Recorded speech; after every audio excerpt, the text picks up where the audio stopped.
In the 21st century, a weapon will be invented like no other. This weapon will be powerful, versatile, and indestructible. It can't be reasoned with. It can't be bargained with. It will feel no pity, no remorse, no pain, no fear. It will have only one purpose: to return to the present and prevent the future. This weapon will be called the Terminator. You're dead, honey.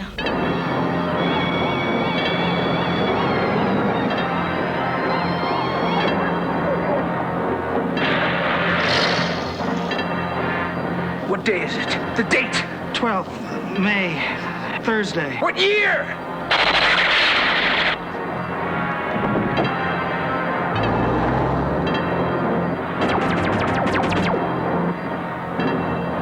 I'm here to help you.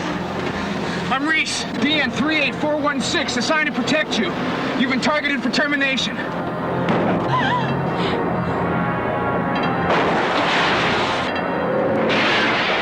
Why does it want me? Why me?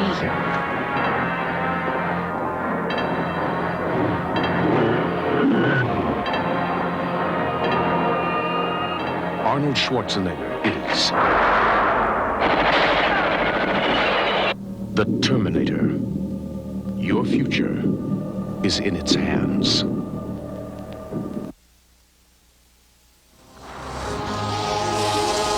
Terminator was an idea that I had when I was in Rome. I was just sitting around basically in my hotel room. I was in fact sick at the time. I had real high fever. And I just laying on the bed thinking and came up with all this bizarre imagery.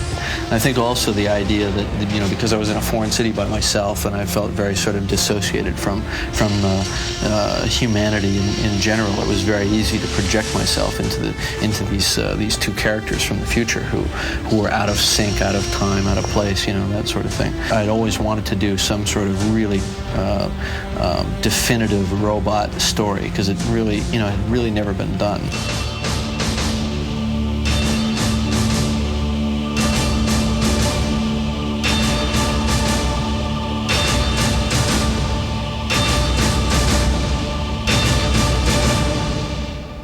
What did you think when you first got the script for T1? I mean, because they wanted you to read for the other guy, right? So you read it thinking about the other guy, or, you know, about Reese? Do you remember what you were thinking when you read it? The more I read the script, the more I remember I got fascinated by the Terminator. Bad guy.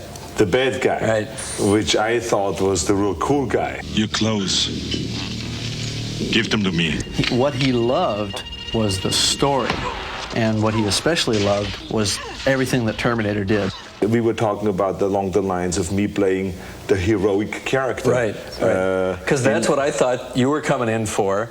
And the funny thing was, when I went to that lunch, I didn't see that as you know, in the back of my mind, I was thinking the Terminator, you were thinking the Terminator, but we sit and we have this polite lunch because we've never met each other, and neither one of us mentions it, right? And then we both go back to our guys and say, Terminator, you know. You then did something really smart. You sent over to my office your painting that you did of Terminator. Right. You embraced actually with my face on it. Right. And with holding the 45 or like this across the chin like this. And I looked at this painting and I said, I am the Terminator. I'm going to make this call now. Right. And I called Lou, right. My agent, right away, and I called you and I said, I want to play the Terminator. Yeah. And then the deal was made. What changed was that the original concept as written, and the script didn't change at all, not a single line of dialogue was changed, but the visual concept was that the Terminator was this anonymous character who could walk out of a crowd, just one face in the crowd, could walk up and kill you for no apparent reason except for what your life would mean in some future time. And that concept changed because Arnold doesn't vanish into a crowd. It took on a slightly more hyperbolic visual style. It was a little larger than life. It still played sort of realistically, but it became more nightmarish, and you always knew he wasn't quite human.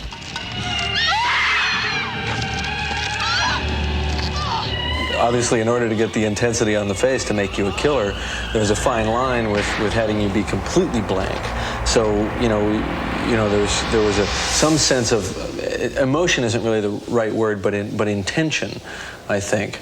The fact that you were a killer, I don't want to say predator, but a predatory creature in a way, and very focused on your goal. Sarah Connor. Yes? We really narrowed it down to just if this would be a robot, what movement would there be going on? And it would literally only be the arm coming across, pulling out, cocking, shooting. No shoulder movement, no head movement. Goes back, and then the whole body would turn and walk away. But with a smoothness too. Oh yeah, it was like very positive and very smooth. Not jerky either, because jerkiness wastes energy. Right. It was like the ultimate efficiency. To get the shortest path between 2 points. What I found to be effective, certainly on Terminator, was to do a slow motion build-up, or to subtly segue into slow motion where you almost don't realize it, and it becomes almost a dreamlike pace, or that dilation of time that you experience when you're in a traffic accident and it's happening and you can't stop it, and time seems to stretch. For me, the fun in that scene was the build-up. The latent tension of what is going to happen, knowing that one guy's armed, the other guy's armed, they're lurking around through the crowd, so all hell's going to break loose.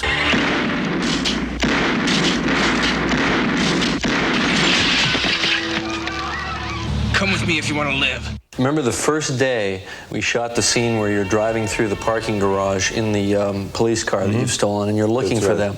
And on that first day we got together and we talked a little bit, and we worked out some physical behavior like a shark, kind of the way it moves back and forth looking for prey. And then you came up with the idea of moving your eyes, then moving your head to follow the eyes, then moving the eyes back and moving the head back. So it became almost like a surveillance camera. And the funny thing was, it didn't really get real to me until the next morning in dailies, and I saw that close-up and I went, this is working great. That nobody has ever seen this before. I'll be back. When writing I'll Be Back, I didn't think that line would play funny at all, because you almost have to see the movie to know that he's coming through the door with the car. I figured that would be a line for people who were seeing the film again, which obviously Terminator is one of those movies that people see over and over, so it works like that. But you know what? It worked even when people hadn't seen the movie before, because they could just guess what your version of coming back was going to be. You know what I mean? By that point, they were in sync with the picture, and the picture was working.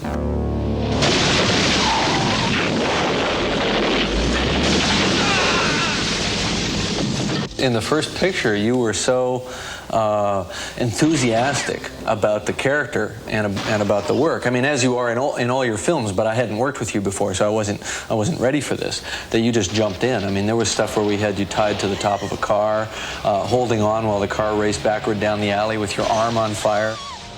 I think the worst moments were not really when I had to do something physically, like running through a window, or falling through a window, or landing on glass, or something like that, or being on top of a car.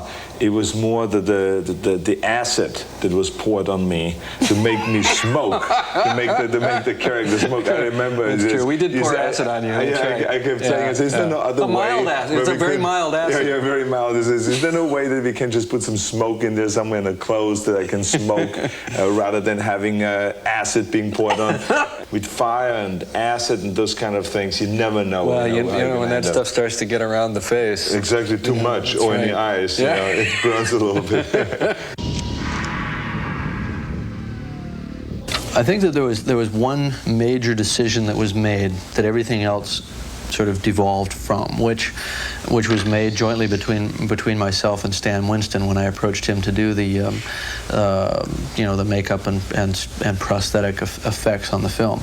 And that decision was to not do a man in a suit. We had to sell the idea that this was the suit that was inside the man. All I remember was that I walked into Stan Winston's office, right, his building where he designed all the everything, the Terminator look after you got through prepping him what it should look like and all this, and he started making drawings and the makeup and design, all this stuff. I remember walking in one time and he said to me, "This is what you're going to look like." And I looked at this, and I did not think it was humanly possible to create this kind of a makeup. With the cheekbones sticking out. I mean, there was mechanism underneath, the hydraulic mechanism underneath the cheeks. Right. And when the meat is ripped off, when the teeth are sticking out on the side, when the mouth is gone, when the artificial eye, that lens is exposed and lights up red and all this stuff. When I saw that, I said to myself, that's impossible to do. And he looked at me, and when I told him that, he said to me, "It's possible, Arnold, but it would take hours and hours and hours and a lot of your patience." Get out. I tried to structure a script in such a way that it was not too highfalutin budget-wise. The executive producer begged us to write more of the scenes as daytime because of the perceived cost difference.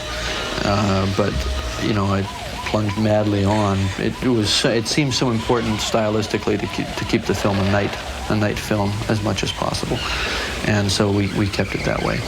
And I don't think it really impacted the cost all that much. The first one was really a struggle, especially when it came to make it, like you said, because there wasn't that much time available and that much money available. Right, exactly. In fact, probably toward the end, we didn't even have anybody to put it on. It was, "Here, Arnold, put this on." I know.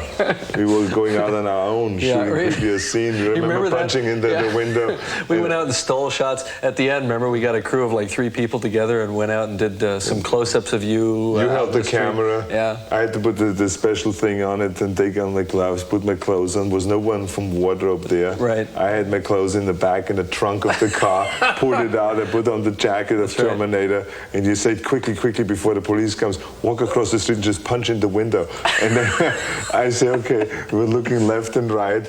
I put on the glove quickly, and I put the gray jacket on and all this stuff. Yeah, right. And then you said, you went like this, and it was standing there with the camera behind the car. Right. I went there with the boom. Says, okay, let's move on to the next location. This worked. What was funny is that all of that, kind of scrambling around to do that, it didn't occur to you to ask me, what do you mean punch in the window? I know. What do you mean punch in a glass window? Exactly. It's just like, do it, You still don't get it, do you? He'll find her. That's what he does. That's all he does! And the other thing that's real important to me in a film is subjectivity, getting the audience to see what's happening the way the character sees it, as opposed to the way it's sort of sitting outside. And I like to try to force you to see it and feel it more the way they do within the frame. You can't step in there with them, but hopefully the next best thing. It was primarily an aesthetic decision in the writing, which was to show these nightmarish glimpses as they were perceived subjectively by this character, Reese, and then to take that and juxtapose it back and forth with Sarah Connor and her sort of very normal, almost mundane life. When you were casting, especially the female lead, which then became Linda Hamilton's part, I remember you were very interested in finding someone that fits a certain specification, a certain woman, and I think that's interesting. You were telling me that what you were looking for. Are you saying it's from the future? One possible future. Then you're from the future too, is that right? Right. Right. Well, it's interesting that we cast Linda, and she was right for the first picture, and she wasn't she had to have some strength, but when you first saw her, she had to seem to be kind of an everyday person and vulnerable, and the kind of person who was really almost a victim in a way. Right. And at the end, that strength emerges. Reese! On your feet, soldier! On your feet! first she was this soft, nice, feminine girl that was working there in this restaurant, right. And you know, just having a great time, being one of those young girls that was out there having a good time. And then, as she became the victim, and as time went on, and she realized what her mission was, she became harder and harder. Exactly. And in the end, she was really tough. You really got the feeling this woman has changed, and she's ready to take on this challenge. You're terminated.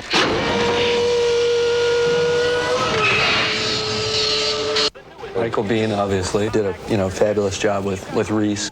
There is a funny anecdote there, which is that Michael came in to read for us, and he gave the best reading of any of the actors that we'd seen, but it was with a Southern accent, we talked to his agent, very politely said, Michael's very good, but we really don't want him to seem so specific that he comes from the South, because he's from the future. We don't want it to be that specific. And the agent said, what accent? He doesn't have a Southern accent. It turned out that he'd been reading for Cat on a Hot Tin Roof the morning, that morning of the reading, and he hadn't shaken the accent. No. So he gave another great reading, minus the accent, and that's when we cast him. I came across time for you, Sarah. I love you. I always have. I always felt that this was more than the ordinary action film. Right. And it was more than a special effects film, and or like what some thought was just a B movie, and that it is only appealing to the kids between 14 and 18. This is not to be looked at as just a limited audience, a movie for limited audience, but in fact, I think the story is so solid and so good, and it has so many interesting messages there, and it is also entertaining, and so that it would have a broad appeal, that it would have an appeal for the women, it would have something for the older folks. It was just something that had something in there for everyone, and I think because of that, there was, after the movie was gone from the theaters, then when it came on television, it was 10 times as big, the ratings and how many people saw it. And then when the video came out, it was like a mushrooming effect there. And I think that's what eventually led to the belief that we must do a second Terminator. It's funny that every year that went by that we didn't make the sequel, the demand for the sequel got greater. Exactly. Yeah. And that's why you and we got together periodically and started working on a plan and mapping out times to keep a certain time period blocked out so we can go and eventually down the line. Actually, you'd call me up about once every 6 months and say, so how's it going on? No, you'd talk about other things for about 5 minutes, and then, so how's Terminator 2 going? That's right, yeah. So, I mean, anyway, so that was, we were fortunate enough that it did come together and that we did make a second Terminator. Allá, viene una tormenta! What did he just say? He said there's a storm coming in. I know. Terminator 1 was like a hallucination for me. I was making my first picture. I had no idea it was really going to be a success. I mean, when I wrote it, I probably thought it stood the chance of being a success. I wrote it that way on purpose, but you never really believe that it's going to happen or that it can happen. And so everything after that was like a dream for me for a while. And then I realized, yes, it did happen. This really did find its audience. And it gave me a lot of courage as a filmmaker to go on and do other stuff. I felt right from the beginning when I read the script and when I had my meeting with Jim Cameron that it was a winner. I felt it all the way through the shooting of the movie. Every time we prepared for a stunt, every time we did a scene, I was more and more convinced that we had a winner in our hands. And then when Jim showed me, after the the shooting was completed, he showed to me some of the edited footage. And when I saw that, it was so intense and it was so well done that I just couldn't get enough of it. And it was really one of the first times that I could see rough cuts of a film and wanted to see more and more of it. So I believed all along that it's going to go through the roof. I was hoping and praying that the studio would believe the same thing and would support it 100%. And so I knew I was sitting on a gold mine.